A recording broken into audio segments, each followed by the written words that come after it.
L'accident de Tchernobyl a commencé en 1986, le 26 avril, et a lâché dans l'atmosphère de grandes quantités de corps radioactifs, dont l'un est encore présent dans nos sols 21 ans après.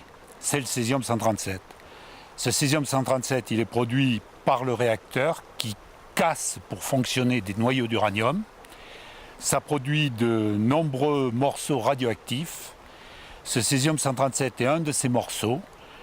La pluie qu'il a pu faire dans cette période du printemps 1986 l'a fait tomber dans le sol et on le trouve partout actuellement dans les sols d'Europe. Quand on parcourt l'Europe, on a la surprise de voir que chaque mètre carré en milieu naturel contient encore du césium-137, mais plus ou moins selon les endroits.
Nombreuses sont les terreurs, mais aucune n'est plus terrible que l'homme.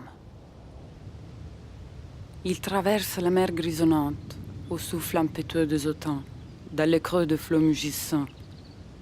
Et la plus ancienne des divinités, la terre, impérissable, infatigable, il l'épuise.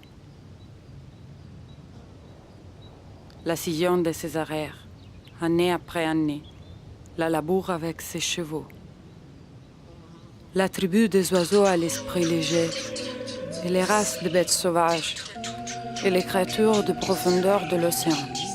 Il les capture, en le piégeant dans les replis de ses filets tressés, l'homme ingénieux. Il domine par ses astuces la bête agresse qui arpente l'auteur. Il mène sous les joues le cheval à l'épaisse crinière, et l'infatigable taureau des montagnes. Il s'est appris la parole, la pensée qui va comme le vent, les ardeurs qui gouvernent la cité. Et comment échapper au gel inhospitalier des cieux ouverts, au trait hostile des pluies, les tout habiles. Inhabile en rien, il va vers l'avenir. Il n'y a que la mort à laquelle il ne puisse s'échapper, mais il a imaginé des dérobades aux maladies désespérées.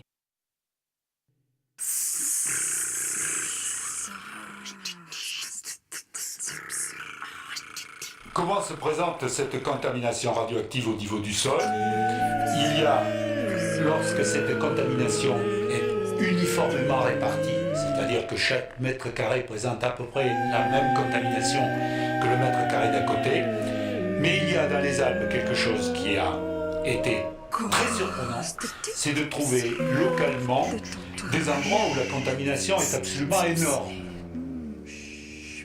Des niveaux fous de contamination accumulés dans des endroits plus filtrants du sol. Et dans ces endroits qui peuvent être quelquefois étendus d'un demi-mètre carré, 1 mètre carré, à ces endroits-là, le sol, durablement, est un déchet radioactif tellement il est contaminé.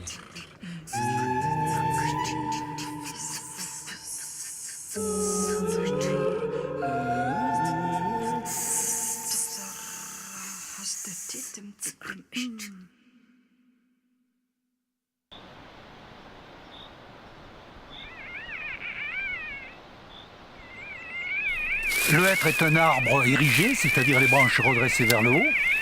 Pluie et brume coulent le long de son tronc. La pluie radioactive a coulé le long de son tronc et est venue s'accumuler au pied de l'arbre.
Nous venons de voir l'enregistrement de contamination à peu près uniformément répartie de 28 000 becquerels mètre carré.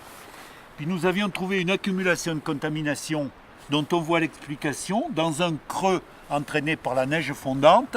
Et ici, l'enregistrement que l'on voit, qui est en cours avec le spectromètre ici, donc correspond à un niveau de contamination beaucoup plus important, puisqu'il est d'environ 140-145 000 becquerels mètre carré de césium-137.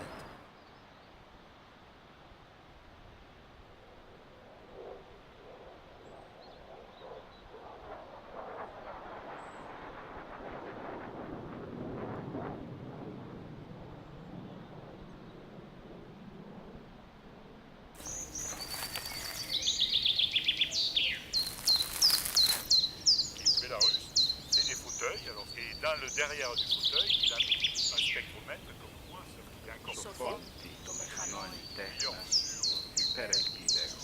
surtout ça. Alors les gosses sont pesés, ça fait un mystère de fête, ils savent qu'ils sont pesés pour la mesure du césium.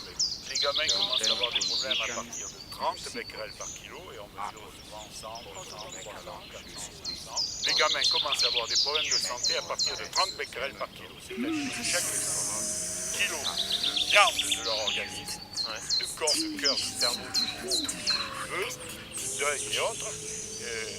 Ça, l'œil est un truc qui est extrêmement sensible à la lumière, aux photons. Donc c'est un truc qui est astucieusement protégé des photons qui l'agressent. Vous savez que biologiquement, et donc ces photons qui sont très énergétiques font facilement des dégâts aux yeux. Je peux parler des cataractes.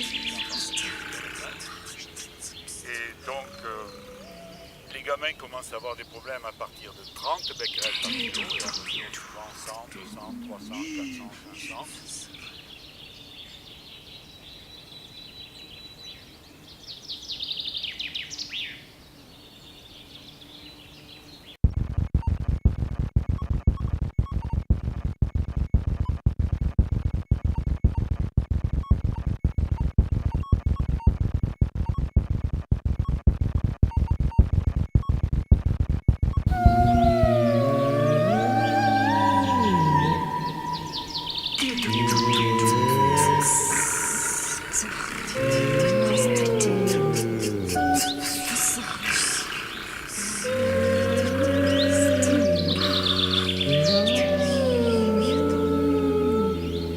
L'ingénieux savoir de l'art, au-delà de toute attente.